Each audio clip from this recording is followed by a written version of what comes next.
nekkoon ne nañ mukk jàng du wees naaw loo doonul tali life is a school yow mag yu baax ñi fi nekkoon ne nañ mukk jàng du wees naaw loo doonul tali bem doo doon sëriñam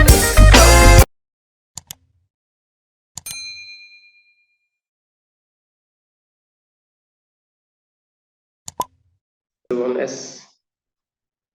On va essayer de corriger l'exercice numéro 4 dans la série équilibre d'un solide soumis à l'action de plusieurs forces non parallèles.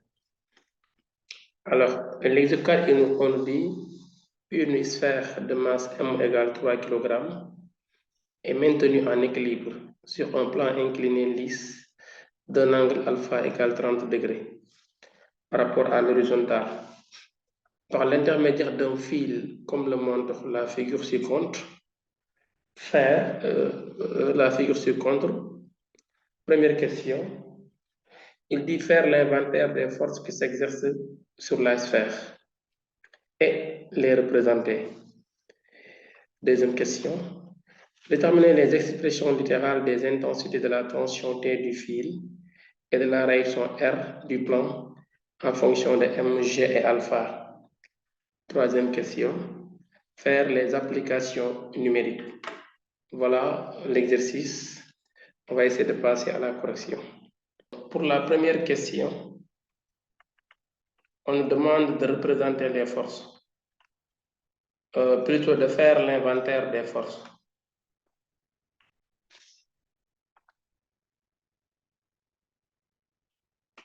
Donc, la première question, on nous demande de faire l'inventaire des forces.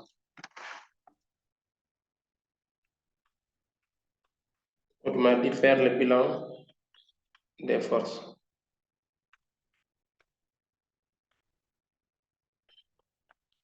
Alors, on commence d'abord par choisir un système. On met système,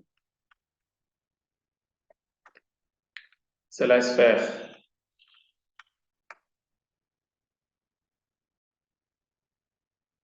Le référentiel, on le précise, c'est terrestre, supposé galiléen. Le bilan des forces, bilan des forces, ce qui est demandé, il y a le poids P du solide, la réaction R du plan et la tension T du fil. Voilà le bilan des forces qui s'exercent sur le système. Donc, on a répondu à la première question. Alors, la deuxième question, c'est toujours dans la même question, c'est la représentation des forces. Représentation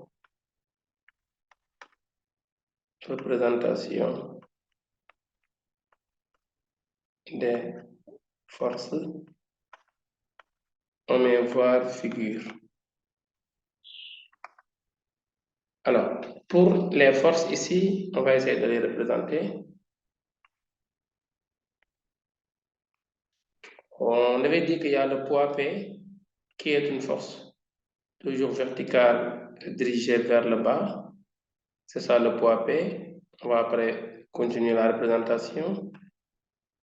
Il y a aussi la réaction du plan incliné qui est perpendiculaire au plan et qui se dirige vers le haut ici.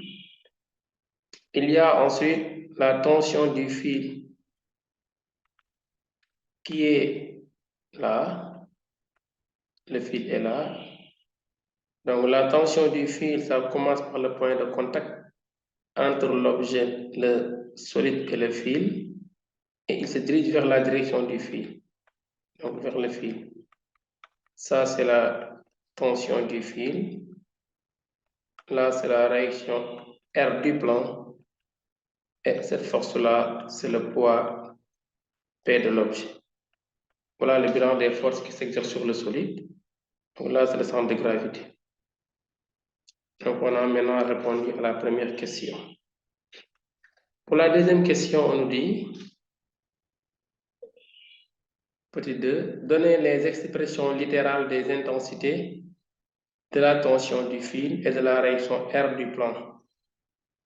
Petit 2, expression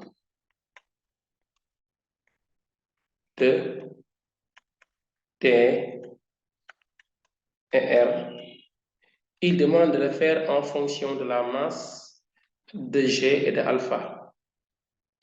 Alors, on va d'abord donner ici la condition d'équilibre.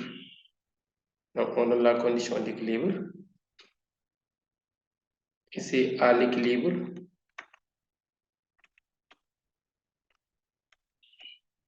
À l'équilibre, on a la somme vectorielle des forces extérieures appliquées au système est égale au vecteur nul. Je remplace. Somme des forces, il y a le poids, la réaction R et la tension du fil. Ceci est égal au vecteur nul. Voilà à l'équilibre ce qui se passe.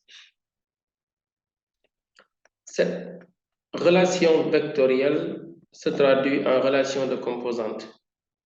Ici, on aura Px plus Rx plus Tx égale 0. Et là, Py plus Ry plus Ty égale 0. Si la somme de vecteurs est nulle, si la somme de vecteurs est égale à vecteur nul, alors la somme des composantes sur le système d'axe est aussi égale à 0. Maintenant, nous, on n'a pas Px, ni Py, ni Rx, ni Ry. Donc, il faut projeter. Maintenant, projetons sur le système d'axe. Projection. Alors, pour projeter, il me faut d'abord le système de coordonnées. Là, nous avons un plan incliné. Il est conseillé de prendre le système de coordonnées incliné dont l'axe des x est parallèle au plan incliné et l'axe des y perpendiculaire au plan incliné et passant par la réaction R du plan incliné. Voilà lorsque le système est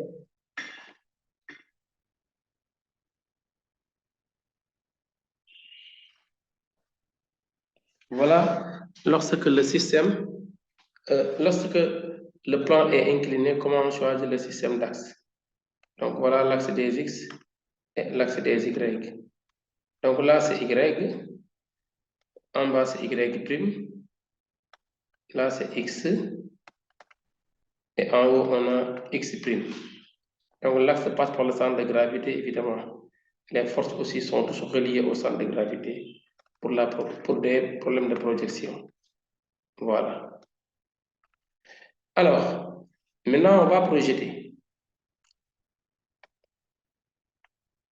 Ici, on a d'abord le poids P à projeter.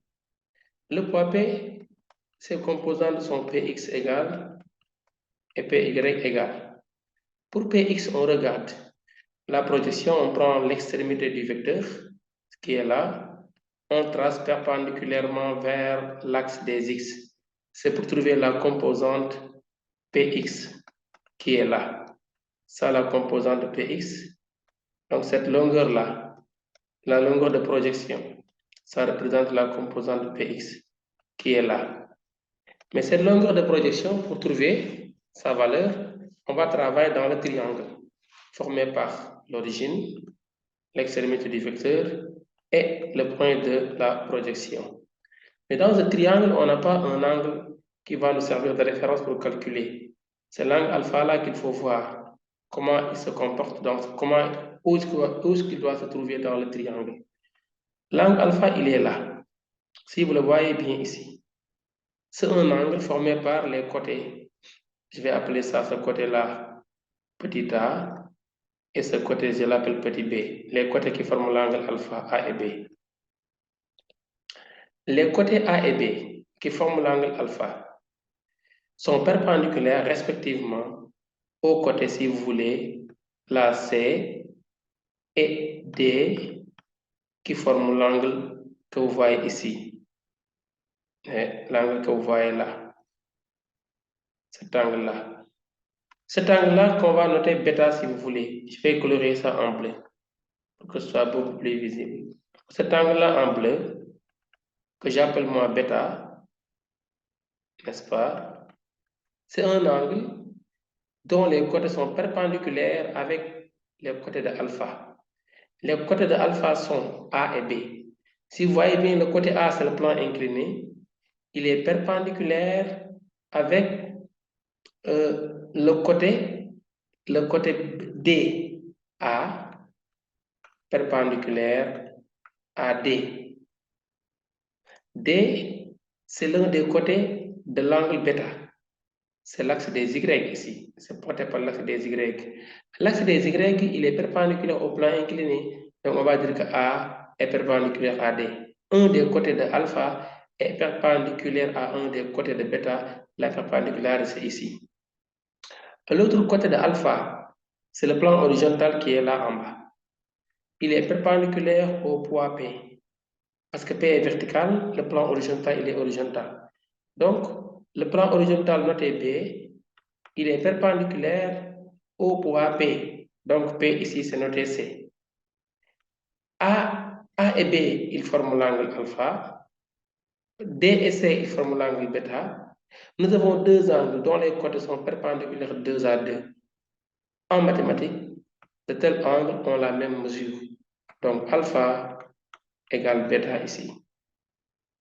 Alpha égale bêta. Alpha, c'est l'angle qui est là. C'est donné par le texte. Bêta, c'est l'angle qui est en haut. Donc, alpha égale bêta. Donc, on peut dire maintenant que alpha, il revient là, en haut. Donc, qui donne bêta. Voilà ce qu'il fallait comprendre ici, dans cette partie.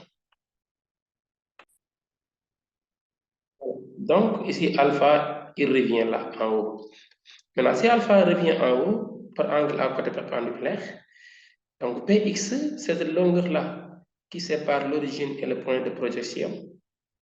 Ici, ce côté-là, il est du côté adjacent à l'angle, car c'est collé à l'angle.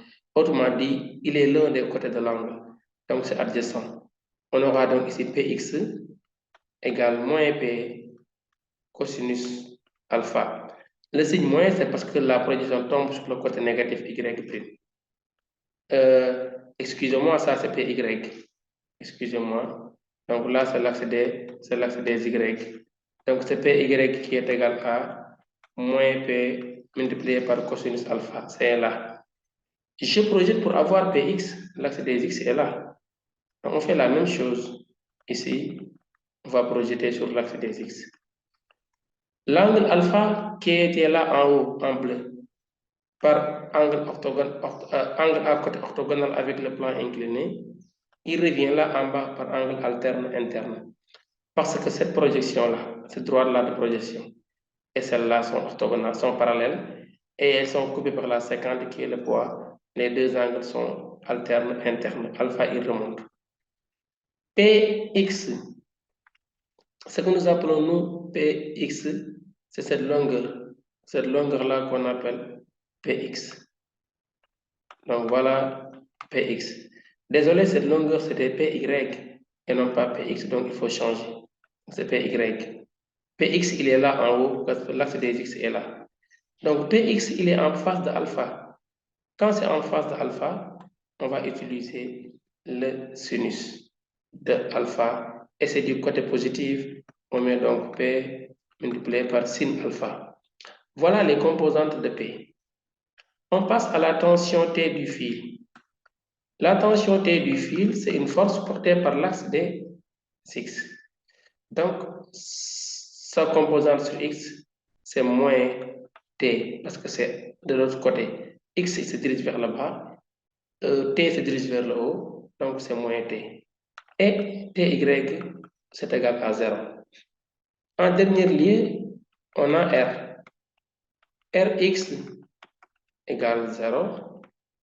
Ry égale à égale à grand R. Voilà les composantes de R. Nous avons P, nous avons T, nous avons R. Donc ici, on va faire la somme maintenant. On va revenir ici à la condition d'équilibre. Cette équation-là, sur X, on appelle petit 1. Sur Y, on l'appelle petit 2. Si nous traitons l'équation numéro 1, c'était Px, Rx, Tx égale 0. Remplaçons Px par sa valeur. Px, on a trouvé P fois sinus bêta. C'est ça Px. P multiplié par sinus alpha, alpha égale bêta. Tx, c'est moins T. Rx, 0. Donc, ceci me donne 0. Cela veut dire que Tx, j'écris ça ici, T égale à P sinus alpha entraîne ici T égale mg sinus alpha parce que P égale à mg. Voilà ce qui a été demandé de faire ici. Donner l'expression littérale de la tension T en fonction de mg et alpha. Et nous avons tension T égale mg sinus alpha. Si je prends l'équation numéro 2, ça me fait ici Py plus Ry plus Ty égale 0. Py, c'est moins P cosinus alpha, c'est Py. Ty égale 0, Ry c'est R, tout ceci égale à 0. La somme des composantes est nulle. Donc cela veut dire ici que R égale à P multiplié par cos alpha. Quand je transpose le moins P, il change de signe, il devient P cos alpha. Or, P égale mg, donc R égale à mg multiplié par cosinus alpha. Voilà l'expression de R et de T, ce qui a été demandé pour la deuxième question. Dernière question, on nous demande de faire les applications numériques. C'est la troisième et dernière question, faire les applications numériques. Donc, pour les applications numériques, on ne fait que remplacer. Donc, ici, application numérique AN. T égale M, c'est égal à, on regarde dans l'énoncé la valeur donnée pour M. Nous avons M égale 3 kg. 3 fois G, on prend 10. 3 fois G, multiplié par sinus de 30 degrés. Donc, égal. Donc, on fait le calcul.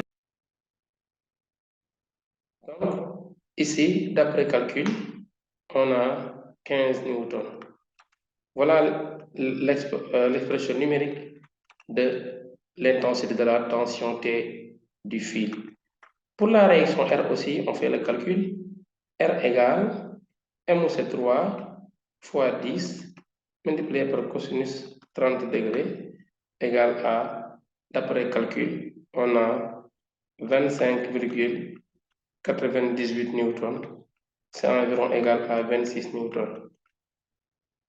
Voilà, chers élèves de la classe seconde, ce qui a été demandé pour l'exercice numéro 2 de la série portant sur équilibre d'un solide soumis à plusieurs forces. Merci de votre aimable attention.